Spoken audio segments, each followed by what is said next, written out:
여러분은 성경에 나오는 사람들 중에서 어떤 사람을 좋아하십니까? 많은 분들이 있지요. 멋진 모델도 있고 근사한 모델, 도전이 되는 많은 모델이 있음을 보게 됩니다. 말씀대로 살아간 인물들, 발자취를 남긴 인물들이 있지요. 미국에서 자녀를 낳으면 자기가 좋아하는 인물을 따라서 아이에게 이름을 짓기도 합니다. 데니엘, 기도의 사람, 기도하면 응답 주시는 기도하는 데니엘. 그래서 다니엘을 데니엘이라 말하죠.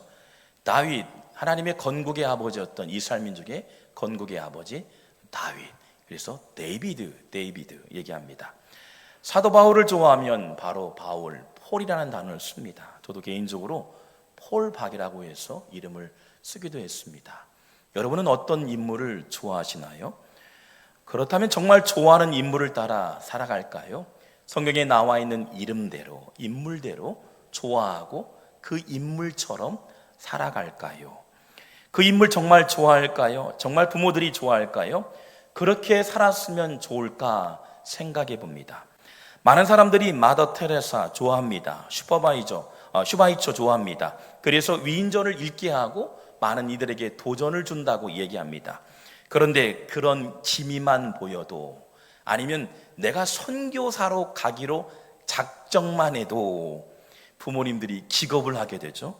좋아한다라고 말하지만 그렇게 사는 것에 대해서는 좋아하지 않는 것 같습니다. 좋아라고 권면을 받고는 하고 좋아라고 얘기는 듣고 있지만 그렇게 살고 지향하는 것을 좋아하지는 않은 것 같습니다. 성경의 인물에 소개되는 인물처럼 성경처럼 살아야 하는데, 그런데 그렇게 살라고 말은 하지만 그렇게 사는 삶을 좋아하지는 않는 것 같습니다. 순교적 삶을 살아간 그들의 삶을 보세요. 가난하게 살아야 합니다. 일평생 자신의 목숨을 담보로 오지에서 일평생 봉사하고 순교적 삶을 살아야 합니다. 그들을 좋아합니다. 그들을 통해서 은혜를 받습니다.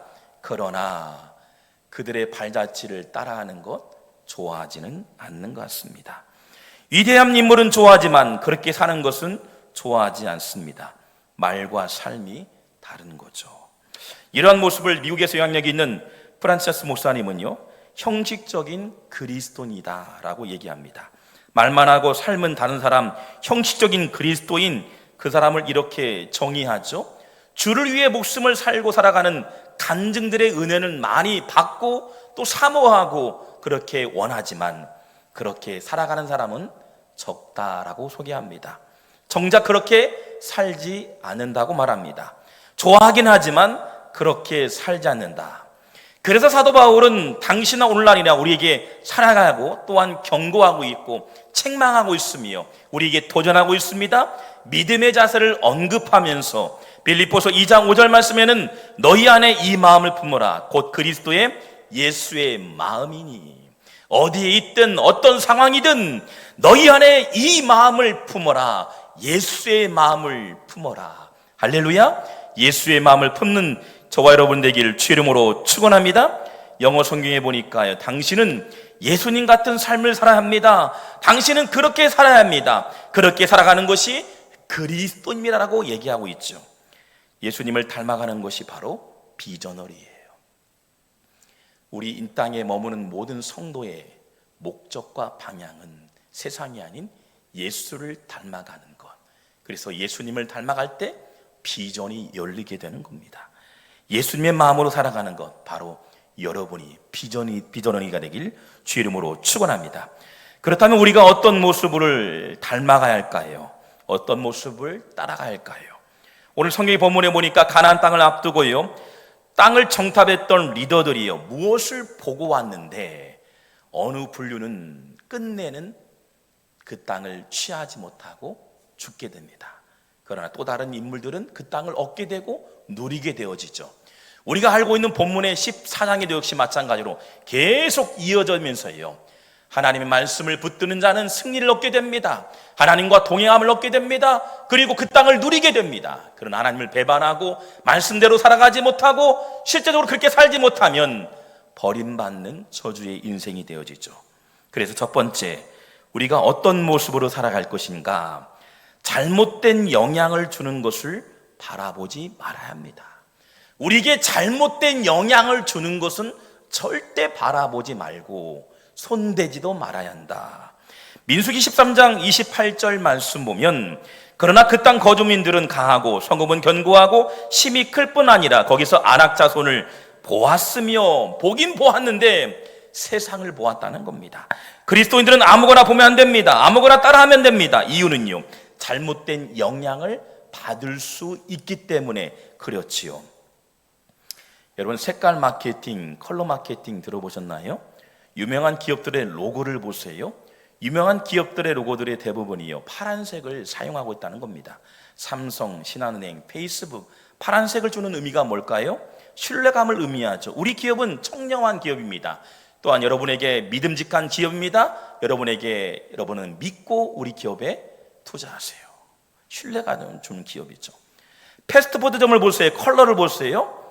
맥도날드를 보세요. 매우 진한 빨간색을 사용하죠. 과학적으로 볼 때도 붉은색은요, 마음을 뛰게 합니다. 흥분하게 하죠. 그래서 먹고 싶고 더 많이 배를 채우고 싶죠. 더 많은 것들을 누리고 싶고 보고 싶은 게 빨간색 레드 컬러입니다. 그래서 이것을 먹고 되면 힘이 납니다. 능력이 있습니다. 그래서 파워풀한 인생을 살 것입니다라고 우리에게 유혹하고 있는 게 붉은색 레드 색깔입니다. 그리고 끝내고 말합니다. 그리고 이 레드 색깔에 주는 의미는요, 빨리 먹고 또 먹어라, 계속 얘기하고 있죠. 병원을 가보세요. 색이 전부 다 흰색입니다. 그리고 하늘색, 파란색, 연두색을 사용하죠. 그렇지 않아도 몸이 불편한데 빨간색을 보세요. 붉은 피만 모아도 어때요? 힘들잖아요. 그런데 안정감을 주는 색입니다. 불편한 몸을, 환우들에게 안정감을 주기 위해서 당신의 시선을 향하는 곳곳마다 우리는 우리에게 안정감을 주는 색을 얘기하고 있습니다. 여성은 무엇을 바라보고 있는가? 우리의 시선이 무엇을 바라보고 있는가? 레드를 보고 있는가? 아니면 블루를 보고 있는가? 밝은 하얀색을 보고 있는가? 정탐꾼 바라보았던 것은 잔뜩 겁을 먹고요, 세상에 힘이 있다는 것들을 보았습니다. 세상에 힘이 있다는 많은 거민들, 그리고 키들을 보았고 그들의 능력을 보았다는 거죠. 성경은 그를 지적합니다. 세상을 바라보지 말아라. 여러분, 하나님의 쓰시는 사람들은 어떤 사람이었죠? 말씀을 붙들고 나가는 사람. 환경이 열악하고 아무리 힘있게 보이고 능력있게 보이지만 그것들을 바라보지 말고 여호와의 말씀을 붙들어라. 할렐루야. 여러분, 끝까지 여호와의 말씀의 약속의 말씀, 성취될 약속의 말씀을 붙들고 나가시길 주의 이름으로 축원합니다. 믿음도 보는 것입니다. 히브리서 11장 1절 말씀대로 보니까요, 믿음은 바라는 것들의 실상이다. 바라는 것들을 얻게 된다는 겁니다. 누리게 된다는 겁니다. 우리가 어떤 믿음으로 보고 어떤 방향을 향해서 달려가는가, 무엇을 바라보는가? 오직 하나님의 약속의 말씀을 바라보세요. 예수님만 바라보세요. 그러면 우리에게 승리를 얻게 되는 줄 믿습니다. 실제 이스라엘 민족이 가나안 땅에 정착하기 전에 전쟁을 치르는데 싸우지 않고도 여호와의 이름으로 선포했더니 전쟁을 이기게 하신 하나님을 경험하게 되었죠. 여러분, 약속의 말씀만 꼭 붙들고 한 주간도 승리하시는 여러분의 인생 되기를 주의 이름으로 축원합니다. 두 번째, 하나님은 우리를 어디를 보실까요? 바로 마음을 보신다는 거예요. 우리의 중심을 보신다. 같이 볼까요? 우리의 중심을 보십니다. 중심을 보고 계신다. 여호수아 1장 6절 말씀 보니 강하고 담대하라. 너는 내가 그들의 조상에게 맹세하여 그들에게 주리라 한 땅을 그 백성에게 차지하게 하리라. 가나안 땅을 정탐한 이후에 곧바로요, 가나안 땅으로 들어가지 않고, 왜일까요? 모압 지절 완전히 망합니다. 방해요. 준비가 덜 되어 있어요. 그리고 하나님께서 그들의 마음을 점검하게 하셨다는 겁니다. 사업을 하는 비즈니스 하는데 순간 대박을 터뜨린다는 마음에 혹하면요, 망합니다. 철저한 준비가 돼야 돼요. 그 준비 가운데는 기도해야죠. 믿음의 성도들이 기도해야죠. 일반 사람과 똑같이 준비 이상으로 기도해야죠. 시험을 공부하는 학생들 말씀드리죠. 여러분, 1부 때 늘 나오는 고3 학생이 있어요. 우리 가온 국어 선생님, 우리 집사님이 신방했는데 확장인데 그런 얘기예요. 우리 주의가 고3인데도 목사님 주의를 지키길 원합니다. 이 아이가 계속 주의를 지키고 싶다는 거예요. 고3 바쁘잖아요. 시험 치러야죠, 대학 가야죠, 또 학교 선생님이 되기를 꿈꾸고 있어요. 여러분 바쁩니다. 근데요 주일마다 나와요. 주일마다 나와서 예배드리고 기도하면서요, 그랬더니요 최근에 시험을 마지막에 봤나 봐요. 엄마, 이상하게도 나 공부가 조금 덜 된 듯 생각했는데 결과가 좋았어. 결과가 좋은 것도 하나님의 은혜지만 그 마음을 고백하게 하신 것도 하나님의 은혜인 것 같아. 할렐루야, 얼마나 감사해요. 우리 결과물을 여기하지만 결과물 말고요, 결과물 가운데 인도하신 하나님을 고백했더라. 할렐루야. 여러분 우리의 마음을 보시는 줄 믿습니다. 제가 교수거나 총장이면요 바로 입학시켜주고 싶어요. 아멘도 안 하시네. 제가 총 쓰고 시험은요 계속 쓰고 싶어요. 또 아멘도 안 하시네요. 중심을 보시는 줄 믿습니다. 옆에 분 인사할 때요, 성도님 하나님은 중심을 보십니다. 시작. 아멘. 가나안 땅을 정탐한 이후에 곧바로 가나안 땅에 들어가지 않고 마음 상태, 신앙 상태를 점검했다. 여러분 가나안 땅을 향해 가게 하시는데요, 그 과정 속에서 중심을 어디를 향하고 있는가, 무엇을 점검하게 하셨던 걸까요? 바로 마음의 시선을 점검하겠다는 겁니다. 두려웠습니다. 생과 사가 가름길에 서 있습니다. 철저하게, 그러나 그의 마음 상태, 불안한 심령 가운데 내가 너와 함께한다. 걱정하지 마. 괜찮아. 너는 약속의 말씀만 붙들어. 내가 너와 함께할게.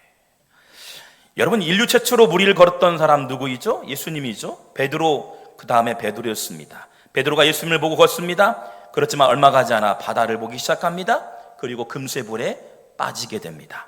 인간의 중심, 시선을 어디를 향하고 있는가, 무엇을 보느냐에 따라서 믿음이 굳건해질 수 있다는 겁니다. 능력도 체험할 뿐만 아니라 하나님과 동행하여질 때 놀라운 기적을 체험하게 된다.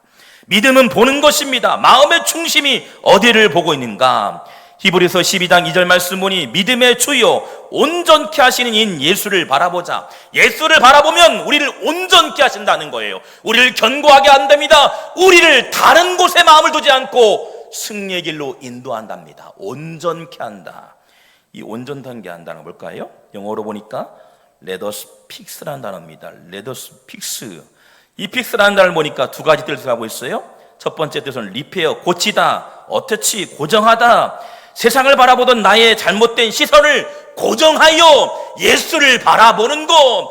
예수를 바라볼 때 우리가 온전해질 수 있다. 할렐루야. 여러분 주님을 바라볼 때 우리의 심령과 우리의 삶의 지경이 온전하게 회복될 줄 믿습니다.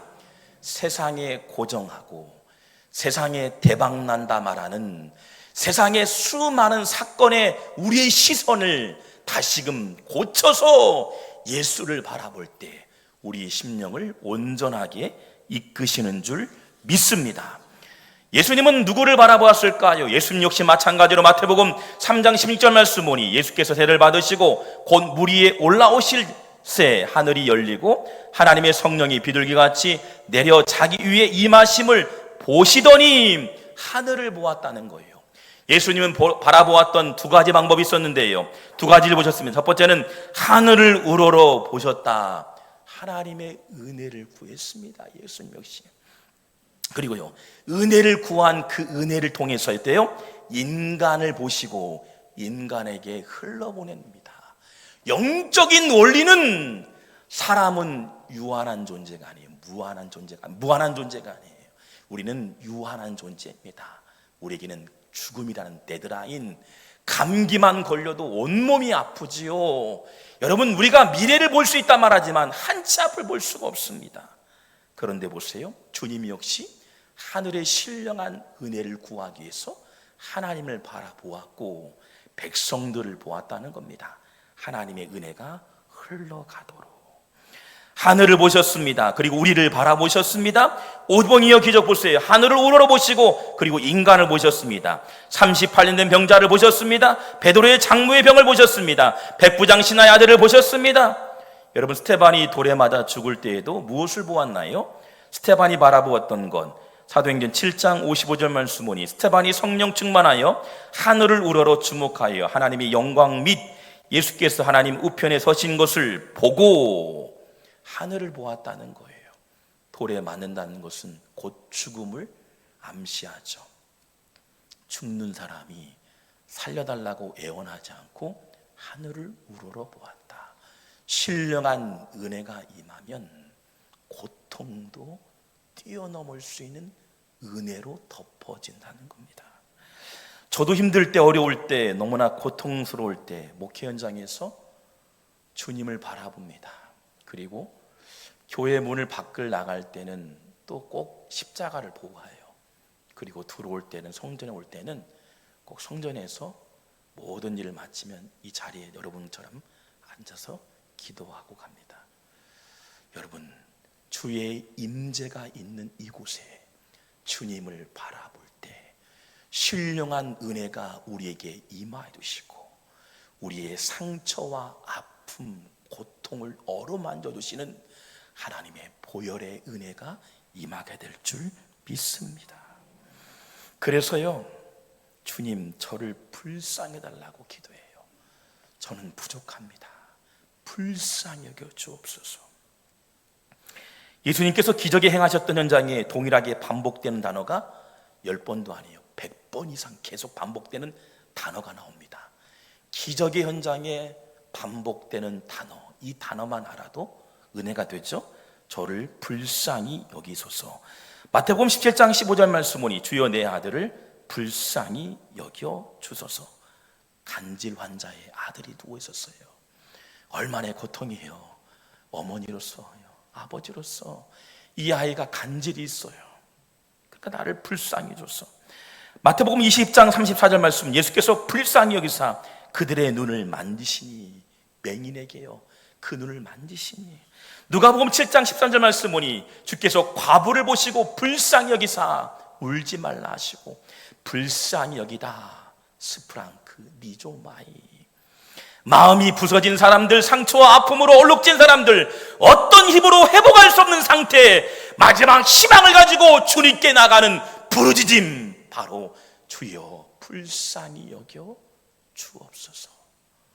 이 고백이 될 때 주님은 이미 우리를 보시는 줄 믿습니다. 마지막 희망을 가지고 나아가는 거예요. 주님, 우리 가정을 불쌍히 여겨 주옵소서. 우리 자녀들을 불쌍히 여겨 주옵소서. 우리 한계 너머에 있는 하나님의 전능자의 손길이 이곳에 임재하여 주옵소서. 주님만을 바라봅니다. 월드비전 여러분 아시죠? 가끔씩 뉴스나 TV에 보면 사회에 참여하고 또 많은 이들을 구제하고 교육하고 또 삶의 터전을 만들어가는 분들이 있죠. 이 월드비전의 창시자 바피어스는요, 하나님께서 아버지의 아파하는 곳에 나도 아파하게 하옵소서. 참 근사하죠. 월드비전을 통해서 많은, 유니세프도 마찬가지, 기독교 단체들 보세요. 하나님 아픈 곳에 하나님 머무는 시선 위에 저희들의 시선이 있기를 원합니다. 비전어린거든요. 어떤 대학에 가고 어떤 재산을 많이 벌고 좋아요. 그러나 이 땅에 우리에게 주신 궁극적인 목적과 사명, 하나님의 뜻을 구하는 것. 너희는 먼저 그의 나라와 그의 의를 구하라. 하나님 나라의 시선이 어디에 있는가? 우리가 동참되어질 때 우리에게 신령한 은혜가 우리에게 열리게 될 줄 믿습니다. 아버지 당신의 마음이 있는 곳에, 이런 찬양이 있죠. 아버지 당신의 마음이 있는 곳에 나의 마음이 있기를 원해요. 아버지 당신의 눈물이 고인 곳에 나의 눈물이 고이길 원해요. 비단 해외 선교지뿐만 아니라 우리 주변에 슬픔을 만나고 고통을 만나고 이루 말할 수 없는 위로가 없는 삶 가운데 있는 성도를 향해서 먼저 손 내밀고 기도하고, 아버지 그 마음 있는 곳에 우리의 마음도 있기를 원합니다. 하나님, 우리 다음 세대 이 자녀들 가운데도 우리의 마음이 있기를 원합니다. 하나님께서 아파하는 곳에 여러분의 마음도 아파하는 그런 마음이 있기를 주의 이름으로 축원합니다. 중심을 다해 예수를 바라보자. 그러면 주님은 이미 그 전부터 우리의 중심을 보시고 우리를 바라보시는 줄 믿습니다. 바로 우리의 시선 요구하고 계시죠.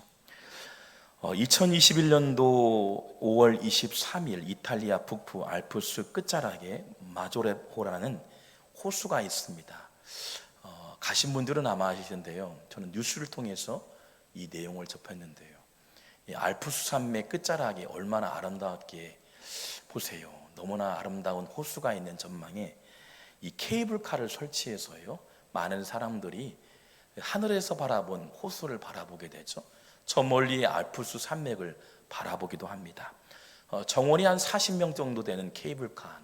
근데 2021년도니 코로나 때에 약 15명 정도가 이 케이블에 올랐단 말합니다.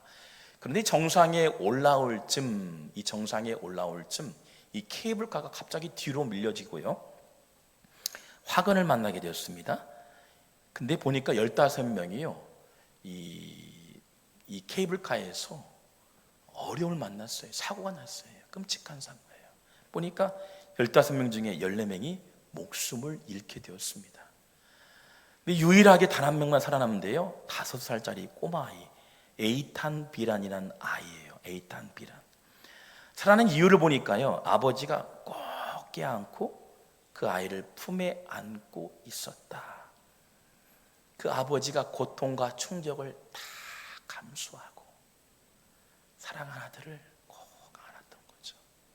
그래서 이 에이탄 비탄이 살아남게 됐던 이유죠. 아버지 자신의 몸을 희생하여 한 영혼을 살렸던 실제 예화입니다. 여러분, 아버지가 되어 보니까요, 저도 알게 되어져요.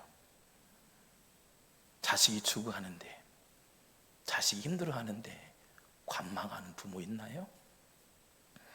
어떤 부모도 죽어가는 아이를 위해서요, 온몸의 고통과 충격을 다 감수할 거예요. 여러분, 미리 2000년 전에 예수님께서요, 우리의 모든 죄를 구원의 길로 건지시기 위해서, 견인하시기 위해서 십자가에 물과 피를 쏟으시며 고통과 고난을 담당하셨어요. 우리를 살리기 위해서 꼭 안아주심. 하나님의 시선은 오늘도 고통받고, 때로는 없이 살고, 때로는 눈물 흘리는 세월의 인생일지라도 나를 불쌍해 달라고 고백하는 성도를 향해서 관심을 두고 있다는 사실입니다. 실패한 이가 있나요? 직장을 잃은 성도가 있나요? 학교에서 어려움을 만난 우리 청소년이 있나요? 육체적 고통을 감당하고 있나요? 그러나 여전히 우리를 향해서 지켜보시는 하나님, 나를 불쌍해 달라고 간구하는 심령이에 그냥 관망하지 아니하고 우리를 안아주시는 하나님의 위로하심. 여러분, 예수를 바라볼 때 하나님의 위로하심이 저와 여러분의 가정 위에, 자녀 위에, 여러분의 모든 삶의 현장 위에 크신 위로하심이 함께 하실 줄 믿습니다. 기도하겠습니다.